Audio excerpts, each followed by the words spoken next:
Welcome back to Next Gen Console Watch, our show following everything happening with new gen hardware and the most cutting edge video games. I'm Daemon Hatfield. This week I'm joined by Ryan McCaffrey, host of IGN's Xbox podcast, Podcast Unlocked. How you doing, Daemon? Very well. And IGN's community lead, Jada Griffin, joins us this week as well. Welcome, Jada. Hey, Daemon. And this week we're looking at sort of the curious situation we find ourselves in early 2024, where Xbox seems to have a lot planned and a lot of momentum going into the new year, where things seem to be very quiet on the PlayStation side of things, at least from a first-party standpoint. So if we just sort of break down what we know of so far, Xbox has at least 3 big first-party exclusives coming this year in Hellblade 2, Avowed, Flight Simulator 2024. Of course, they're going to have their first developer direct next week, where they're going to really fully reveal Indiana Jones. For all we know, that may make it out this year at some point too. They've got at least a couple big third-party exclusives. Stalker 2 is due early in the year, and they've got an upcoming highly anticipated indie darling in Replaced. And then, of course, from the leaks that we got last year, there's some mid-gen refreshes planned for hardware. So kind of a lot that on Xbox's slate that we know of so far, and we're just getting started. On the PlayStation side of things, the only first-party thing that we know of right now is The Last of Us Part 2 Remastered. That's it that we know of right now. No hardware coming that is announced as of yet, although Sony does win on the third-party exclusive standpoint. So there's quite a long list of things we know of, like Final Fantasy VII Rebirth, Helldivers 2, Rise of the Ronin, Silent Hill 2 Remake, Stellar Blade, Concord, and Foam Stars. So, Ryan, in your opinion, do you think, and does it feel like Xbox has more momentum going into the year than Sony does? I think that's fair to say. I mean, there's Microsoft has shown their hand, whereas Sony really hasn't. So, Sony might have a lot more up their sleeve, but it's also possible that they've lined up all of these third-party exclusives, just knowing that in their sort of dev cycle that this was going to be kind of a down year from the first-party side. So that remains to be seen, and it's up to Sony to communicate that one way or another at some point. But yeah, like you framed it pretty well, Daemon. Like Microsoft is set up pretty well to have a really nice year, and that's just as we sit here in the second week of January. There inevitably will be a lot more announced. I mean, things like this year's Call of Duty game, which is going to be the Black Ops Gulf War game per previous leaks from Treyarch, who's had an extra year to do it. Like that's going to be coming to PlayStation on day one, but it might go straight into Game Pass on day one. So not an exclusive, but that could be a nice feather in the cap to add as well. But yeah, you hit on a bunch of the big ones. And then there's enough of them where you even left one out, which is Ara History Untold, the grand strategy game that's going to be part of this developer direct next week. So yeah, the year's lined up really well on the first party side. I know Ara's third party, but there's a lot already just teed up and ready to go for 2024. And by the way, I'm totally with you. I think that Indiana Jones being in this developer direct, I know it's only going to be the first time we're properly seeing it, but I just think it's going to be a 2024 game if they're showing it in a January developer direct. I mean, everything from last year's developer direct came out last year. So that is kind of the precedent set. These developer directs seem to be a little more, nearer of a time horizon and not just, hey, we're just going to announce something and talk to a developer, even though it's years and years out. So I think indie is going to be this year. So it's shaping up well on the Xbox side. Well, Jada, what do you think? What do you think about Sony's comparable silence? And do you feel like PlayStation fans are being left in the dark? I don't think we're being left in the dark at all. I think, as we said, there's a lot of third-party console exclusives that are coming out this year. And I think to Ryan's point, where Sony might just be in this lull in their development cycle, I talked about this on Beyond this week as well, where, PlayStation has been eating good for like 5-6 years, I'd say since 2017. Basically, there's been big hit after big hit after big hit. It was bound for us to eventually on the PlayStation side to hit a bit of a lull. But I think come 2025, 2026, barring Sony showing up next month or in March, right before the end of the fiscal quarter and announcing, 8 games coming this year. It's okay if 2024 is a little bit of a slower year, if they're getting us ready for another 3, 4, 5 years of big launches over and over again. And, to Ryan's point also with Xbox, like Xbox had that lull. They had that lull for a couple of years, and now we're starting to see Xbox ramp up, which is great. for everybody, because I'm very excited to get more time with my Xbox with Indiana Jones and Stalker and everything else that's supposedly coming out this Hmm. It does seem like Sony's output has been slowing over the years. Just looking back at the most recent year's releases. So last year, the only big game they had was Spider-Man 2, which was a great game, by the way. But in 2022, they had Horizon Forbidden West, God of War Ragnarok, and Gran Turismo 7.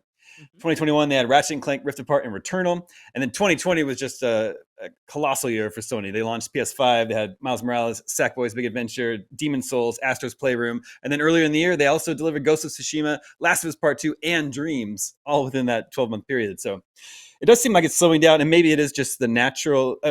I don't know, Jada, how much do you think it has to do with the fact that games keep getting more and more expensive to make, and the types of games that Sony is known for? We saw this in the leaks that came out of Insomniac just a few weeks ago. Just like the cost that it takes to make a game like Spider-Man 2 and like the forthcoming Wolverine is just so high that they can't keep up with the output that they had in previous years. Yeah, I mean, games are only going to continue to get more and more expensive to make. The development cycles are getting longer, technology is getting better, but also means that it requires a little bit more time into getting the most out of that, the technology.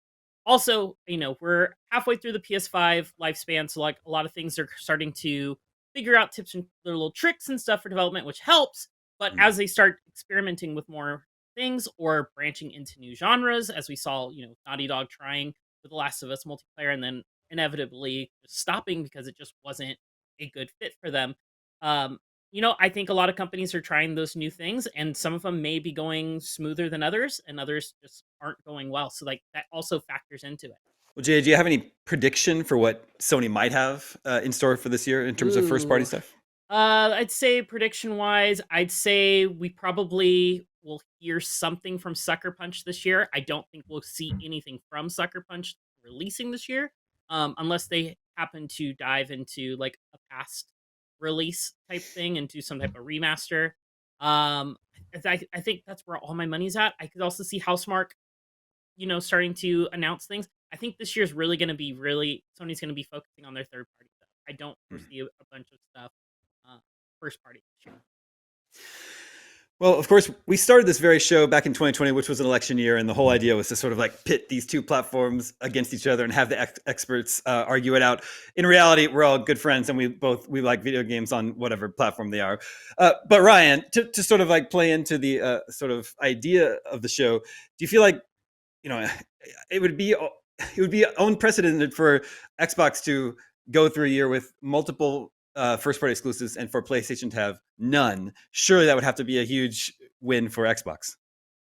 Yeah, I mean, I would say 2021, which the both of you did go over, that was a great year for Xbox. Arguably, they had a better year of exclusives than Sony did. Not that Ratchet and Clank was awesome. I'm a big flag bearer for that game, and you mentioned Returnal, but that was kind of it. So there definitely a quality over quantity situation. Yeah. 2021 had Psychonauts 2, Halo Infinite, Forza Horizon 5, which was IGN's 2021 Game of the Year, yep. And then a few other sort of notable smaller things. I think Flight Simulator was in there too, which got a 10 out of 10 from IGN. So yeah, 2021 was a big one as well. It's just unfortunately Microsoft couldn't sustain the momentum. 2022 was absolutely barren on the Xbox side, which was why last year was refreshing. They started to ramp back up. Jada said it well. That yeah, now all these studios that they've spent the past 5-6 years acquiring are finally getting to the point where they're getting ready to ship stuff. I mean, Senua's Saga Hellblade 2 is the first officially announced Series X game back from December of 2019. And that is finally getting ready to ship here in 2024. I mean, it's going to be at the Developer Direct next week. I think that we will absolutely be getting a release date for it at that Developer Direct because I was very surprised when they had the gameplay trailer at the Game Awards, which was great, but that gameplay trailer didn't have a release date at the end of it, even though they had already told us that game was coming in 2024. So I think we're going to get a release date. And in Hellblade 2's case, I think it's going to be sooner rather than later. I'm putting my money on the March to June window for that one. So hopefully that'll get either I'll win that bet or lose that bet next week, but we'll find out one way or the other. But yeah, like the momentum is starting to really go for Microsoft here it started last year, 2023, but is really starting to go here in 2024. And this is what Xbox owners, who have invested a lot of money in this ecosystem, not just this generation, but over a number of generations. We've been waiting for this, and now it's all starting to flow. So I could not be happier. Like I am so excited to see Indiana Jones next week. I am too. Not even because I'm like a huge Indiana Jones fan. Like I like Indiana Jones. I've seen all the movies, but I'm really excited to see Machine Games' take on Indy with Todd Howard executive producing. There's so much talent involved. As I always like to remind the younger folks in the Podcast Unlocked and IGN audience, Machine Games was formed by the core group that did one of what I would argue is one of the top 5 greatest original Xbox games ever, The Chronicles of Riddick: Escape from Butcher Bay. They did that while at Starbreeze, then they left and formed Machine Games. So, that group did the 2 awesome Wolfenstein single-player, story-driven first-person shooters, and now they're doing an Indiana Jones game with Todd Howard. So I just can't wait to see what the take is on Indy from that pool of talent. And Ryan, how are you feeling about the possibility of new Xbox hardware this year? Because according to last year's leaks, Microsoft was planning refreshes of both the Series X and S for this year. Do you feel like that's going to happen? It hasn't been announced yet. Yeah, I mean, I think it seems pretty likely. I mean, Sony just did it, right? It's not even really that slim. We sort of colloquially call it the PS5 Slim, even though it's really not that much smaller. I mean, the PS5 Slim is really mostly about saving, and we talked about this with Max on this show. It's really mostly about saving Sony money because they didn't drop the price really for consumers, and that's part of a console cycle, is reducing the costs and thus growing the profit margin on your console. And I think that's what Microsoft's going to be doing here, because again, the price, from what we've been told, won't be dropping. We'll see if that holds from those leaks, but we're going to be trading an optical drive for an extra terabyte of storage. Some people might see that as a wash. Some people might see that as a loss. Some people might see that as a win. So that'll remain to be seen what the market says. But yeah, I think it's probably quite likely that those refreshes are indeed going to happen this year. And what about on the PlayStation side of things, Jada? 2023 is actually a big year for Sony hardware-wise. It had the PS5 Slim, had PSVR 2, had the Portal, new wireless headset and earbuds. The DualSense controller, yeah, tons of stuff. Do you expect any new hardware this year? Honestly, I think we'll see probably... I'm hoping we'll get some more... Honestly, I don't even know what else is to launch in this year after the last year. We had so many peripherals. They gave us a new controller. They gave us 2 new headset devices. VR came out. Like, I would be the Access controller too. Yeah, I'd be really shocked if we did see more PlayStation peripherals this year. But Sony has been regularly, there's been a lot of patents going around about a bunch of different things that they've been working on. So who's to say if they sneak something into 2024 that nobody's expecting? I have no clue what it could be at this point, after how big 2023 was for them in tech. Yeah. I would just love to see some of their super talented first-party studios make some games for PSVR 2. 100%. That would be my wish for 2024 from Sony above all else. I could see maybe doing some improvements for the various tech things, just because there's a lot of things that, people have complaints about the Portal. I've been messing around with my PSVR 2. I took it up to family over the holidays and realized it doesn't play audio out of your TV. So it made it real awkward when somebody was playing Beat Saber. Because they were just there in silence, waving their arms around. So I'd really like to see them just kind of touch up some features on the things they launched. Would be my kind of wish for 2024.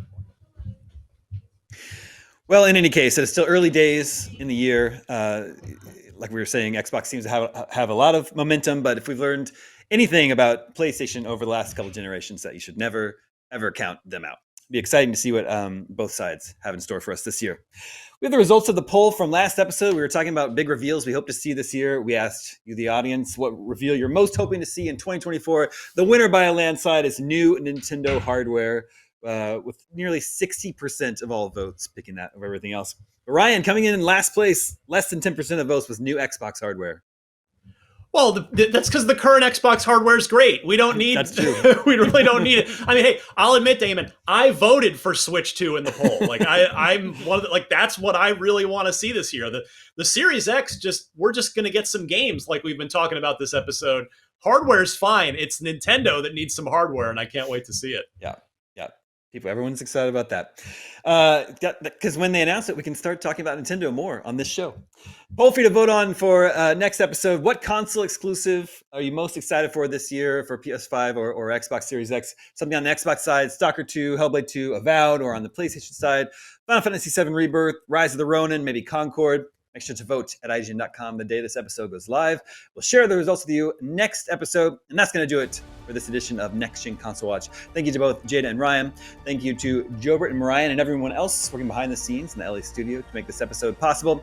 My name is Daemon. We'll be back next week with more of the latest chat, everything that's happening with new gen hardware and those cutting edge video games. We'll see you then.